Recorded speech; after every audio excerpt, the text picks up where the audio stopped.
Assalamualaikum warahmatullahi wabarakatuh. Sebelumnya perkenalkan, nama saya Bukis Natasha Fabianti dengan NIM C1 C021 220 dari R11. Di sini saya akan mempresentasikan tugas mata kuliah akuntansi syariah dengan judul akad salam yaitu sebagai berikut. Materi yang akan saya bahas kali ini ada 5. Yang pertama ada pengertian akad salam, lalu yang kedua ada jenis akad salam, lalu yang ketiga ada dasar syariah, lalu yang keempat ada pengakuan akuntansi atau PSAK 103, lalu yang kelima ada ilustrasi kasus akad salam. Baik, untuk mempersingkat waktu yang ada, kita masuk saja ke materi yang pertama, yaitu pengertian akad salam.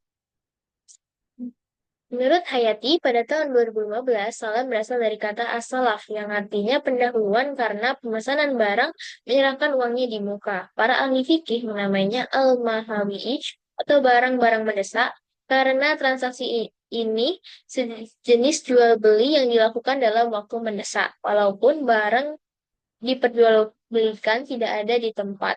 Jika dilihat dari sisi pembeli, disebutkan mendesak karena ia sangat membutuhkan barang tersebut di kemudian hari.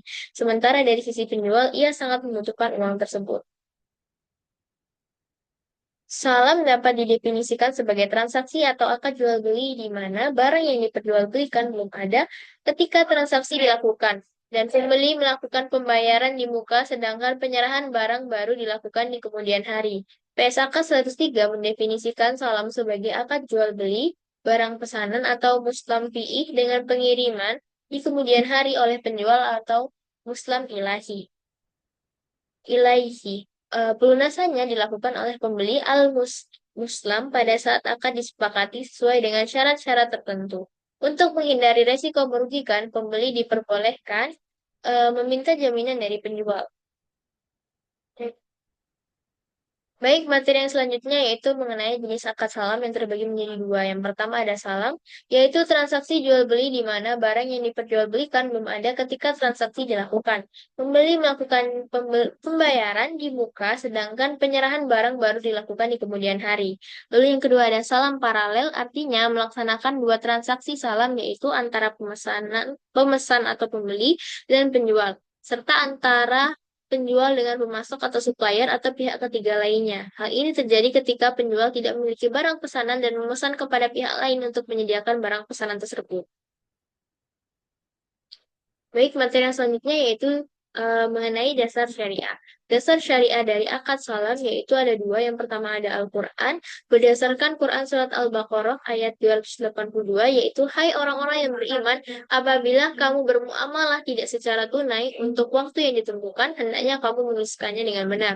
Lalu ada berdasarkan Al-Hadis yaitu, barang siapa melakukan salam, hendaknya ia melakukannya dengan takaran yang jelas dan timbangan yang jelas pula untuk jangka waktu yang diketahui. Hadis riwayat Bukhari Muslim. Materi yang selanjutnya yaitu pengakuan akuntansi atau PSAK 103. Yang pertama ada akuntansi untuk pembeli yang terdiri dari pengakuan piutang salam, pengukur modal usaha salam, lalu yang ketiga ada penerimaan barang pesanan, lalu yang keempat ada denda yang diterima dan diberlakukan oleh pembeli diakui sebagai bagian dana kebajikan, lalu yang kelima ada penyajian, lalu yang terakhir ada pengungkapan. Lalu yang kedua ada akuntansi untuk penjual yang terdiri dari pengakuan kewajiban salam, lalu yang kedua ada pengukuran kewajiban salam, lalu yang ketiga ada kewajiban salam dihentikan pengakuannya di recognition pada saat penyerahan barang kepada pembeli. Lalu yang keempat ada jika penjual melakukan transaksi salam paralel selisih antara jumlah yang besar oleh pembeli akhir dan biaya perolehan barang pesanan diakui sebagai keuntungan atau kerugian pada saat penyerahan barang pesanan oleh penjual ke pembeli akhir. Lalu yang kelima ada pada akhir periode pelaporan keuangan persediaan yang diperoleh melalui yang dapat direalisasikan. Lalu yang keenam ada penyajian, lalu yang ketujuh ada pengungkapan.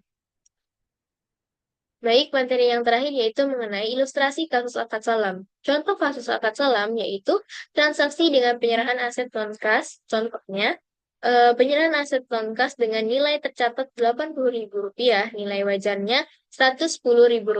Dari data tersebut, jurnal yang harus dibuat oleh penjual berupa aset di debit sebesar Rp110.000, lalu ada utang saham di kredit sebesar Rp110.000.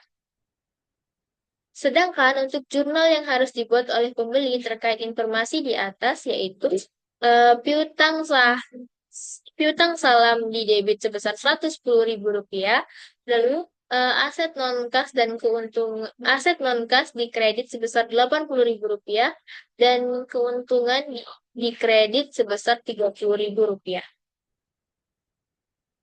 Baik, itu saja yang bisa saya sampaikan. Apabila ada kesalahan dan kekurangan, saya mohon maaf. Wassalamualaikum warahmatullahi wabarakatuh.